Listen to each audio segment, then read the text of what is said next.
तुम कौन हो? मैं पांचाल देश की राजकुमारी केशनी हूँ। और तुम कौन हो? मैं ऋषि कुमार सुधन्य हूँ। राजकुमारी, तुम यहाँ क्या कर रही हो? हम सब सखियाँ यहाँ घूमने आई थीं। मैं उनसे बिछुड़ गई हूँ, इसलिए उन्हीं को खोज रही हूँ। चलिए, मैं भी आपकी मदद करता हूँ। आपने नाटक का दृश्य देखा।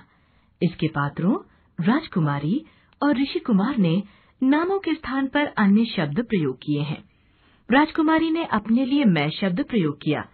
साथ ही राजकुमारी ने ऋषि कुमार के लिए तुम, सखियों के लिए उन्हें तथा सबके लिए हम शब्द प्रयोग किए। इसी प्रकार ऋषि कुमार ने अपने लिए मैं और राजकुमारी के लिए तुम शब्द प्रयोग किए। राजकुमारी और ऋषि कुमार अलग अलग हैं, फिर भी दोनों के लिए मैं और तुम शब्द समान रूप से आए हैं। ऐसे शब्द जो सभी संज्ञा शब्दों के लिए समान रूप से आते हैं सर्वनाम कहलाते हैं, अर्थात संज्ञा के स्थान पर प्रयोग किए जाने वाले शब्द सर्वनाम कहलाते हैं।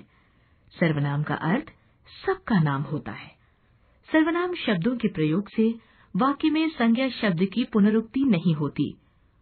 मैं, तू, वह, आप, सो, जो, कोई, कौन, क्या, कुछ आदि सर्वनाम है।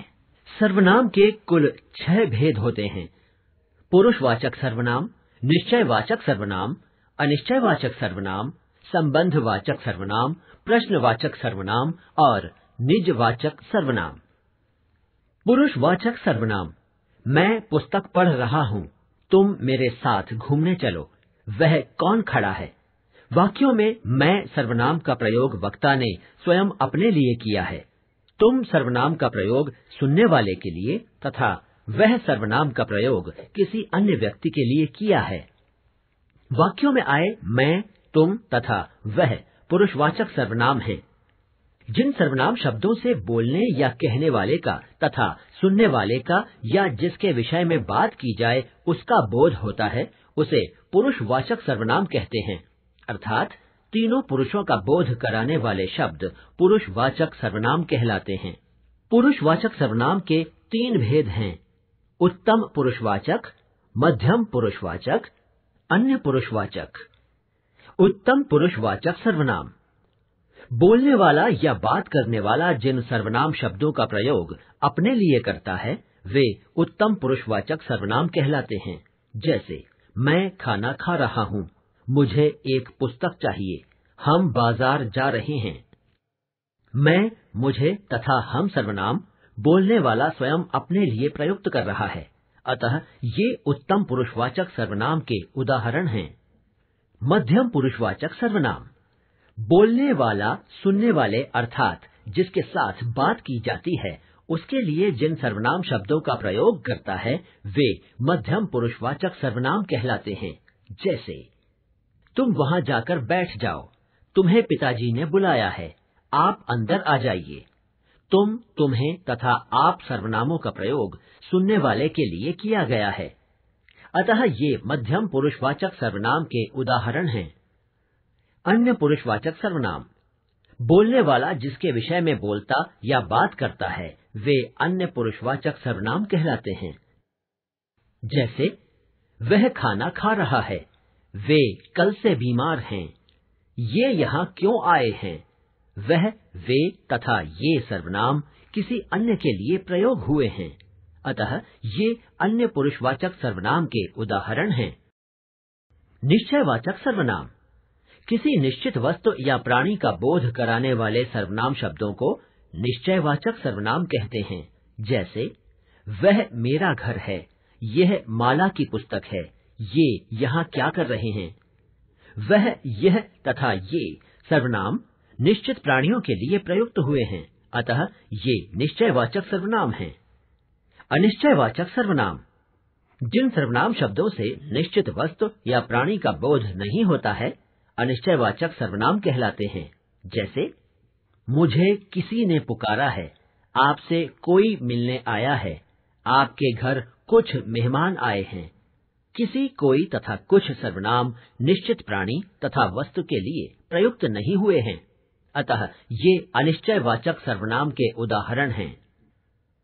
संबंधवाचक सर्वनाम वे शब्द जो किसी अन्य उपवाक्य में प्रयोग होते समय संज्ञा या सर्वनाम से संबंध दर्शाते हैं, उन्हें संबंधवाचक सर्वनाम कहते हैं। जैसे जैसा करोगे वैसा भरोगे, जो बोओगे सो काटोगे, जैसा वैसा तथा जो सो सर्वनाम शब्द वाक्यों में आए संज्ञा शब्दों का संबंध आपस में दर्शा रहे हैं, अतः ये संबंधवाचक सर्वनाम हैं।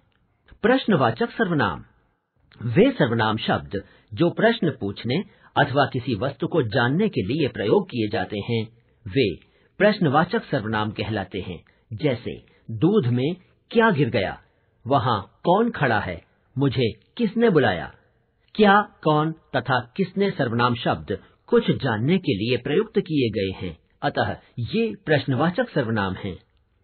निजवाचक सर्वनाम जिन सर्वनामों का प्रयोग निजत्व का बोध कराने के लिए होता है, वे निजवाचक सर्वनाम कहलाते हैं। जैसे मैं अपने आप चला जाऊंगा, वह स्वयं आ जाएगा, वह खुद समझ लेगा। अपने आप, स्वयं ही तथा खुद ही सर्वनाम शब्द निजत्व का बोध करा रहे हैं, अतः ये निजवाचक सर्वनाम हैं। आप शब्द का प्रयोग मध्यम पुरुष और अन्य पुरुष आदर सूचक के रूप में भी होता है। जैसे क्या आप अब स्वस्थ हैं, मध्यम पुरुष। आप कल ही दिल्ली से आए हैं, अन्य पुरुष आदर सूचक। अब तक हमने सीखा सर्वनाम शब्द संज्ञा की जगह प्रयुक्त होते हैं। सर्वनाम के 6 भेद किए जाते हैं। आप और स्वयं जैसे शब्द विशेष परिस्थिति में संज्ञा के रूप में प्रयुक्त हो सकते हैं। सर्वनाम का प्रयोग एकवचन व बहुवचन दोनों रूपों में होता है। आदर प्रकट करने के लिए एकवचन के लिए सर्वनाम के बहुवचन रूप का प्रयोग किया जा सकता है।